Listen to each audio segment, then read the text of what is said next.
जय श्री कृष्ण। अध्याय 10 से आगे का वर्णन। अध्याय 10 श्री भगवान का ऐश्वर्य। बल, सौंदर्य, ऐश्वर्य या उत्कृष्टता प्रदर्शित करने वाली समस्त अद्भुत घटनाएं, चाहे वे इस लोक में हों या आध्यात्मिक जगत में, कृष्ण की दैवी शक्तियों एवं ऐश्वर्यों की आंशिक अभिव्यक्तियां, समस्त कारणों के कारण स्वरूप तथा सर्वस्वरूप कृष्ण समस्त जीवों के परम पूज्य हैं। अध्याय 10 श्लोक 1। अनुवाद। श्री भगवान ने कहा, हे महाबाहु अर्जुन, और आगे सुनो। चूंकि तुम मेरे प्रिय सखा हो, मैं तुम्हारे लाभ के लिए ऐसा ज्ञान प्रदान करूंगा जो अभी तक मेरे द्वारा बताए गए ज्ञान से श्रेष्ठ होगा। तात्पर्य। पराशर मुनि ने भगवान शब्द की व्याख्या इस प्रकार की है, जो पूर्ण रूप से षण ऐश्वर्यों, संपूर्ण शक्ति, संपूर्ण यश, संपूर्ण धन, संपूर्ण ज्ञान, संपूर्ण सौंदर्य तथा संपूर्ण त्याग से युक्त है, वह भगवान है।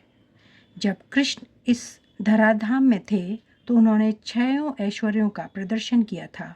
फलतः पराशर जैसे मुनियों ने कृष्ण को भगवान रूप में स्वीकार किया है।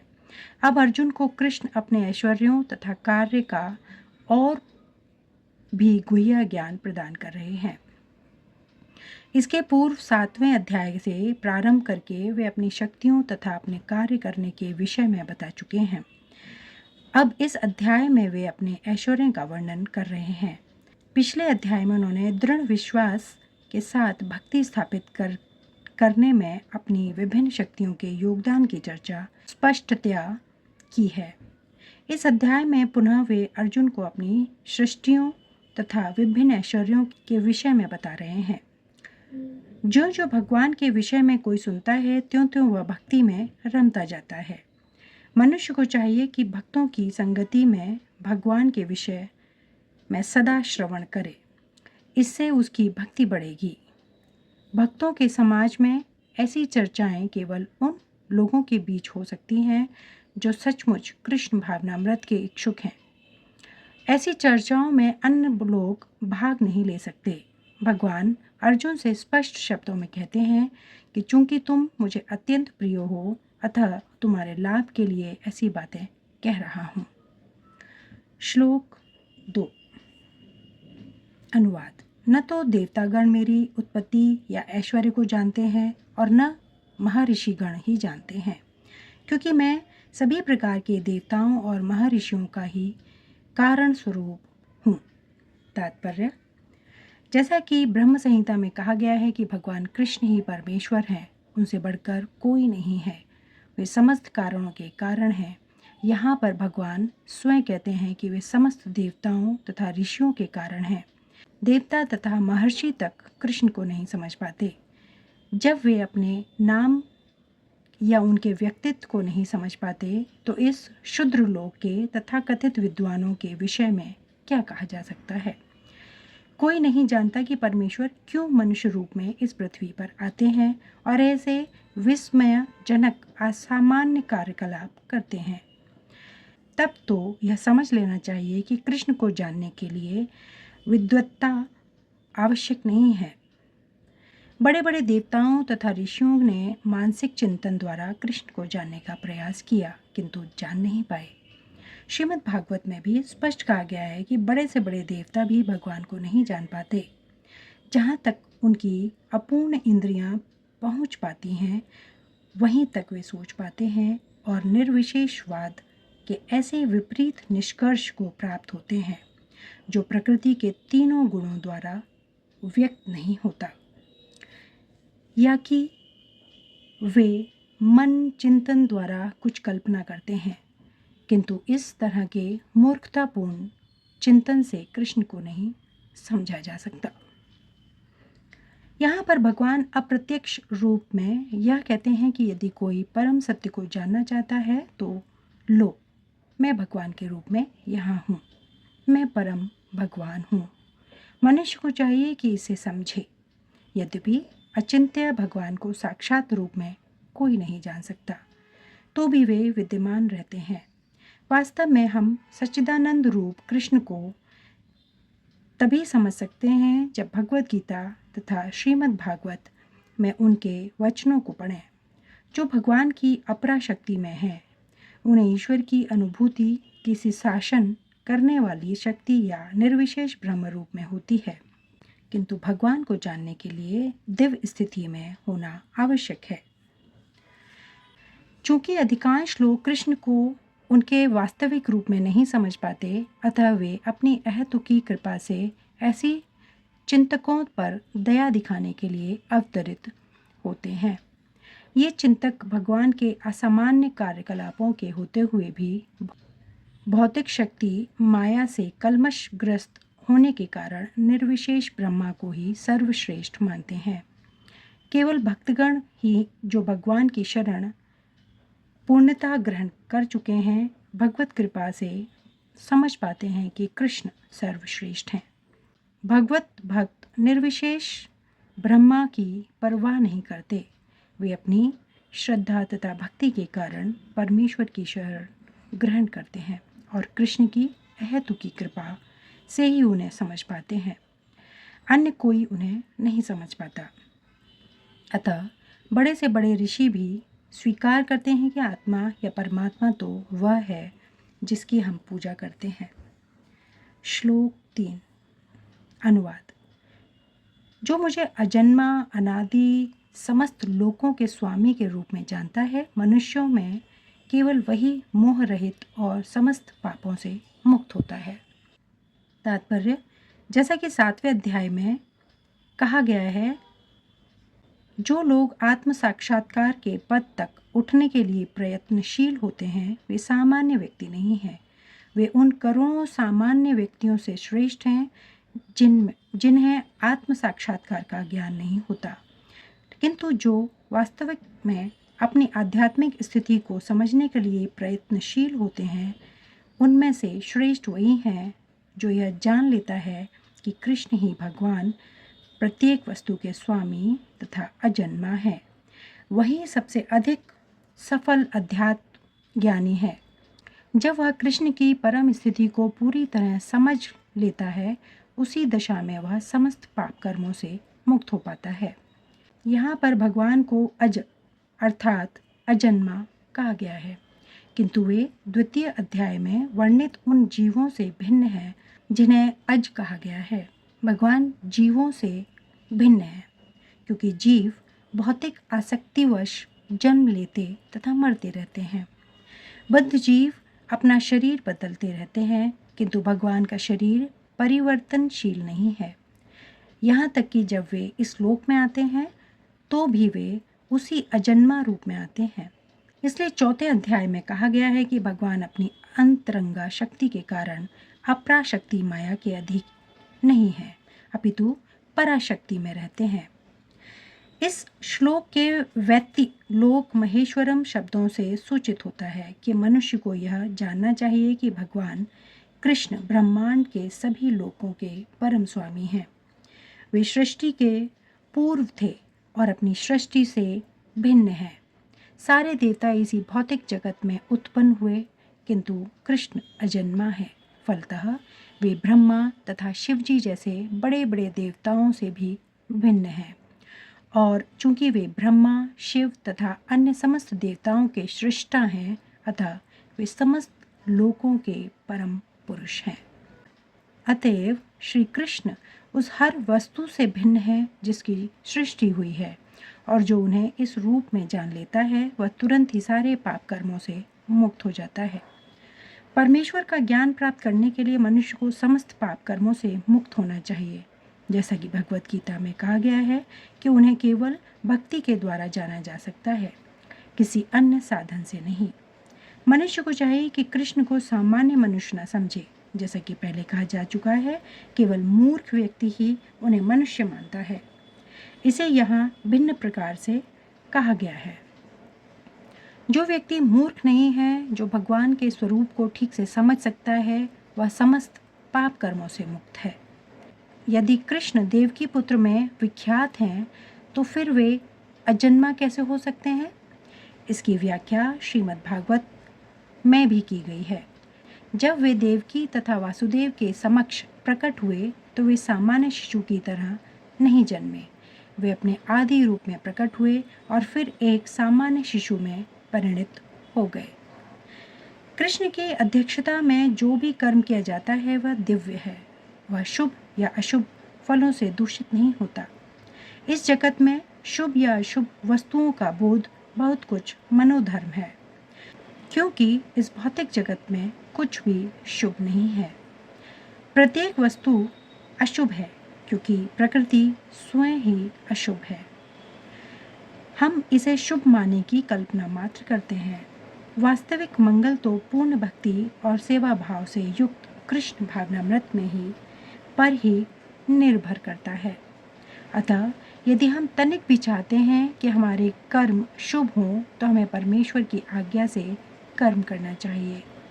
ऐसी आज्ञा श्रीमद् भागवत तथा श्रीमद् भगवत गीता जैसे शास्त्रों से या प्रमाणित गुरु से प्राप्त की जा सकती है।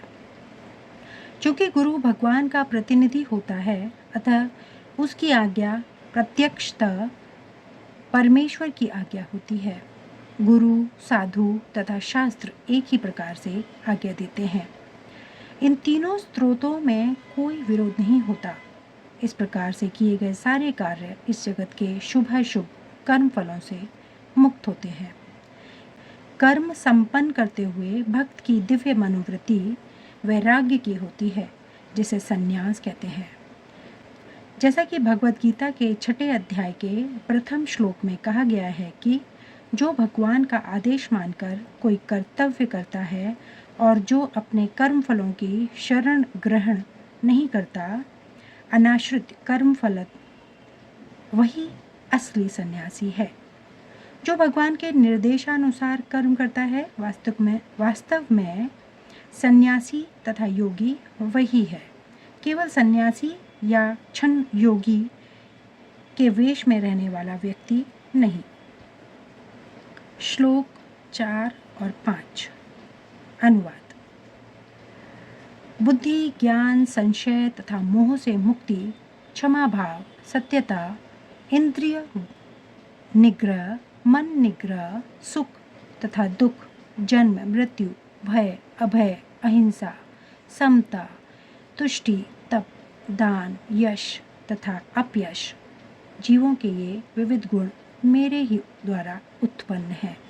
तात्पर्य: जीवों के अच्छे या बुरे गुण कृष्ण द्वारा उत्पन्न है और यहाँ पर उनका वर्णन किया गया है। बुद्धि का अर्थ है निर्चीर, विवेक करने वाली शक्ति, और ज्ञान का अर्थ है आत्मा तथा पदार्थ को जान लेना। विश्वविद्यालय की शिक्षा से प्राप्त सामान्य ज्ञान मात्र पदार्थ से संबंधित होता है। यहाँ इसे ज्ञान नहीं स्वीकार किया गया है। ज्ञान का अर्थ है आत्मा तथा भौतिक पदार्थ के अंतर को जानना। आधुनिक शिक्षा में आत्मा के विषय में कोई ज्ञान नहीं दिया जाता, केवल भौतिक तत्वों तथा शारीरिक आवश्यकताओं पर ध्यान दिया जाता है। फलस्वरूप शैक्षिक ज्ञान पूर्ण नहीं है। असम्मोह अर्थात संशय तथा मोह से मुक्ति तभी प्राप्त हो सकती है जब मनुष्य झिझकता नहीं है और दिव्य दर्शन को समझता है। वह धीरे धीरे निश्चित रूप से मोह से मुक्त हो जाता है। हर बात को सतर्कतापूर्वक ग्रहण करना चाहिए। आंख मूंदकर कुछ भी स्वीकार नहीं करना चाहिए। क्षमा का अभ्यास करना चाहिए। मनुष्य को अहिष्णु होना चाहिए और दूसरों के छोटे छोटे अपराध क्षमा कर देने चाहिए। सत्यम का अर्थ है तथ्यों को सही रूप से अन्यों के भाव के लिए प्रस्तुत किया जाए। तथ्यों को तोड़ना मरोड़ना नहीं चाहिए। सामाजिक प्रथा के अनुसार कहा जाता है कि वही सत्य बोलना चाहिए जो अन्यों को प्रिय लगे, किंतु यह सत्य नहीं है। सत्य को सही सही रूप में बोलना चाहिए, जिससे दूसरे लोग समझ सकें कि सच्चाई क्या है। यदि कोई मनुष्य चोर है और यदि लोगों को सावधान कर दिया जाए कि अमुक व्यक्ति चोर है, तो यह सत्य है। यद्यपि सत्य कभी कभी अप्रिय होता है, किंतु सत्य कहने में संकोच नहीं करना चाहिए। सत्य की मांग है कि तथ्यों को यथारूप में लोकहित के लिए प्रस्तुत किया जाए। यही सत्य की परिभाषा है। दम का अर्थ है कि इंद्रियों को व्यर्थ के विषय भोग में न लगाया जाए। इंद्रियों की समुचित आवश्यकताओं की पूर्ति का निषेध नहीं है, किंतु अनावश्यक इंद्रिय भोग का आध्यात्मिक उन्नति में बाधक है। फलतः इंद्रियों के अनावश्यक उपयोग पर नियंत्रण रखना चाहिए। इसी प्रकार मन पर भी अनावश्यक विचारों के विरुद्ध संयम रखना चाहिए। इसे शम कहते हैं। मनुष्य को चाहिए कि धन अर्जन के चिंतन में ही सारा समय न गवाए। यह चिंतन शक्ति का दुरुपयोग है। मन का उपयोग मनुष्यों की मूल आवश्यकताओं को समझने के लिए किया जाना चाहिए और उसे ही प्रमाण पूर्वक प्रस्तुत करना चाहिए। शास्त्र मर्मज्ञों, साधु पुरुषों, गुरुओं तथा महान विचारकों की संगति में रहकर विचार शक्ति का विकास करना चाहिए। जिस प्रकार से कृष्ण भावनामृत के आध्यात्मिक ज्ञान के अनुशीलन में सुविधा हो वही सुखम है। इसी प्रकार दुखम वह है जिससे कृष्ण भावनामृत के अनुशीलन में असुविधा हो। जो कुछ कृष्ण भावनामृत के विकास के अनुकूल हो उसे स्वीकार करें और जो प्रतिकूल हो उसका परित्याग करें। भव अर्थात जन्म का संबंध शरीर से है। जहाँ तक आत्मा का प्रश्न है वह न तो उत्पन्न होता है न मरता है। इसकी व्याख्या हम भगवत गीता के प्रारंभ में ही कर चुके हैं। जन्म तथा मृत्यु का संबंध इस भौतिक जगत में शरीर धारण करने से है। भय तो भविष्य की चिंता से उद्भूत है। कृष्ण भावनामृत में रहने वाला व्यक्ति कभी भयभीत नहीं होता, क्योंकि वह अपने कर्मों के द्वारा भगवत धाम को वापस जाने के प्रति आश्वस्त रहता है। फलस्वरूप उसका भविष्य उज्जवल होता है, किंतु अन्य लोग अपने भविष्य के विषय में कुछ नहीं जानते। उन्हें इसका कोई ज्ञान नहीं होता कि अगले जीवन में क्या होगा। फलस्वरूप वे निरंतर चिंताग्रस्त रहते हैं। यदि हम चिंता मुक्त होना चाहते हैं तो सर्वोत्तम उपाय यह है कि हम कृष्ण को जानें तथा कृष्ण भावनामृत में निरंतर स्थित रहें। इस प्रकार हम समस्त भय से मुक्त रहेंगे। श्रीमद् भागवत में कहा गया है, भय तो हमारे मायापाश में फंस जाने से उत्पन्न होता है, किंतु जो माया के जाल से मुक्त है, जो आश्वस्त है कि वे शरीर नहीं अपितु भगवान के आध्यात्मिक अंश हैं और जो भगवत भक्ति में लगे हुए हैं, उन्हें कोई भय नहीं रहता। उनका भविष्य अत्यंत उज्जवल है। यह भय तो उन व्यक्तियों की अवस्था है जो कृष्ण भावनामृत में नहीं है। अभयम तभी संभव है जब कृष्ण भावनामृत में रहा जाए। अहिंसा का अर्थ होता है अन्यों को कष्ट न पहुंचाया जाए। जो भौतिक कार्य अनेकानेक राजनीतिज्ञों, समाज शास्त्रियों, परोपकारियों आदि द्वारा किए जाते हैं, उनके परिणाम अच्छे नहीं निकलते, क्योंकि राजनीतिज्ञों तथा परोपकारियों में दिव्य दृष्टि नहीं होती। वे यह नहीं जानते कि वास्तव में मानव समाज के लिए क्या लाभप्रद है। अहिंसा का अर्थ है मनुष्यों को इस प्रकार प्रशिक्षित किया जाए कि इस मानव देह का पूरा पूरा उपयोग हो सके। मानव देह आत्म साक्षात्कार के हेतु मिली है, अतः ऐसी कोई संस्था या संघ जिसे उद्देश्य की पूर्ति में प्रोत्साहन न हो, मानव देह के प्रति हिंसा करने वाला है। जिससे मनुष्य के भावी आध्यात्मिक सुख में वृद्धि हो, वही अहिंसा है। समता से राग द्वेष से मुक्ति घोषित होती है। न तो अत्यधिक राग अच्छा होता है और न अत्यधिक द्वेष ही। इस भौतिक जगत को राग द्वेष से रहित होकर स्वीकार करना चाहिए। जो कुछ कृष्ण भावनामृत को संपन्न करने में अनुकूल हो उसे ग्रहण करें और जो प्रतिकूल हो उसका त्याग कर दें। यही समता है। कृष्ण भावनामृत युक्त व्यक्ति को न तो कुछ ग्रहण करना होता है न त्याग करना होता है। उसे तो कृष्ण भावनामृत संपन्न करने में उसकी उपयोगिता से प्रयोजन रहता है। तुष्टि का अर्थ है कि मनुष्य को चाहिए कि अनावश्यक कार्य करके अधिकाधिक वस्तुएं एकत्र करने के लिए उत्सुक न रहे। उसे तो ईश्वर की कृपा से जो प्राप्त हो जाए उसी से प्रसन्न रहना चाहिए। यही तुष्टि है। तपस का अर्थ है तपस्या। तपस के अंतर्गत वेदों में वर्णित अनेक विधि विधानों का पालन करना होता है, यथा प्रातःकाल उठना और स्नान करना। कभी कभी प्रातःकाल उठना अति कष्टकारक होता है, किंतु इस प्रकार स्वेच्छा से जो भी कष्ट सहे जाते हैं वे तपस या तपस्या कहलाते हैं। इसी प्रकार मास के कुछ विशेष दिनों में उपवास रखने का भी विधान है। हो सकता है कि इन उपवासों को करने की इच्छा न हो, किंतु कृष्ण भावनामृत के विज्ञान में प्रगति करने के संकल्प के कारण उसे ऐसी शारीरिक कष्ट उठाने होते हैं, किंतु उसे व्यर्थ ही अथवा वैदिक आदेशों के प्रतिकूल उपवास करने की आवश्यकता नहीं है। उसे किसी राजनीतिक उद्देश्य से उपवास नहीं करना चाहिए। भगवत गीता में इसे तामसी उपवास कहा गया है तथा किसी भी ऐसे कार्य से जो तमोगुण या रजोगुण में किया जाता है आध्यात्मिक उन्नति नहीं होती, किंतु सतोगुण में रहकर जो भी कार्य किया जाता है वह समुन्नत बनने वाला है। अतः वैदिक आदेशों के अनुसार किया गया उपवास आध्यात्मिक ज्ञान को समुन्नत बनाता है। जहाँ तक दान का संबंध है, मनुष्य को चाहिए कि अपनी आय का 50% किसी शुभ कार्य में लगाए। और यह शुभ कार्य है क्या? यह है कृष्ण भावनामृत में किया गया कार्य। ऐसा कार्य शुभ ही नहीं अपितु सर्वोत्तम होता है। चूँकि कृष्ण अच्छे हैं इसलिए उनका कार्य निमित्त भी अच्छा है। अतः दान उसे दिया जाए जो कृष्ण भावनामृत में लगा हो। वेदों के अनुसार ब्राह्मणों को दान दिया जाना चाहिए। यह प्रथा आज भी चालू है, यद्यपि इसका स्वरूप वह नहीं है जैसा कि वेदों का उपदेश है। फिर भी आदेश यही है कि दान ब्राह्मणों को दिया जाए। वह क्यों? क्योंकि वे आध्यात्मिक ज्ञान के अनुशीलन में लगे रहते हैं। ब्राह्मण से यह आशा की जाती है कि वह सारा जीवन ब्रह्म जिज्ञासा में लगा दे। ब्रह्मा जानाति ब्राह्मणा, जो ब्रह्मा को जाने वही ब्राह्मण है। इसलिए दान ब्राह्मणों को दिया जाता है क्योंकि वे सदैव आध्यात्मिक कार्य में रत रहते हैं और उन्हें जीविकोपार्जन के लिए समय नहीं मिल पाता। वैदिक साहित्य में सन्यासियों को भी दान दिए जाने का आदेश है। सन्यासी द्वार द्वार जाकर भिक्षा मांगते हैं।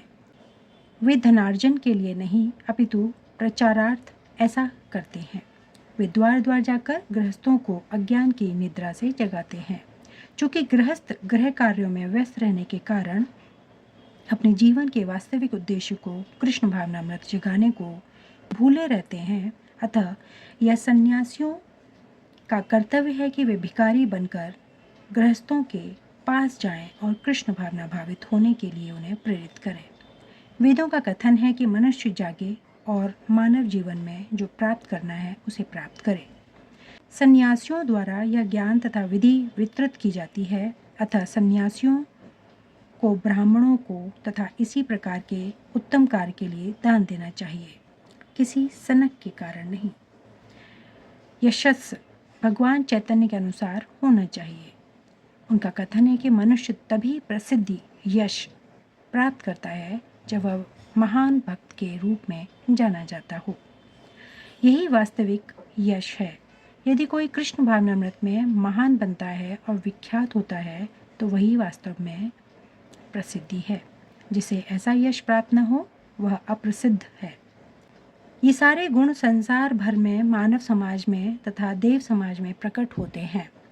अन्य लोकों में भी विभिन्न तरह के मानव हैं और ये गुण उनमें भी होते हैं। तो जो व्यक्ति कृष्ण भावनामृत में प्रगति करना चाहता है उसमें कृष्ण ये सारे गुण उत्पन्न कर देते हैं, किंतु मनुष्य को तो इन्हें अपने अंतर में विकसित करना होता है। जो व्यक्ति भगवान की सेवा में लग जाता है वह भगवान की योजना के अनुसार इन सारे गुणों को विकसित कर लेता है। हम जो कुछ भी अच्छा या बुरा देखते हैं उसका मूल श्री कृष्ण है।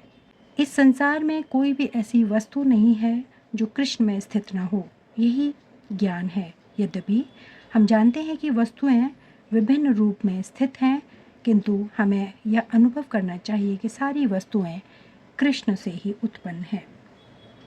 श्लोक 6 से आगे का वर्णन अगले वीडियो में। धन्यवाद। जय श्री कृष्ण।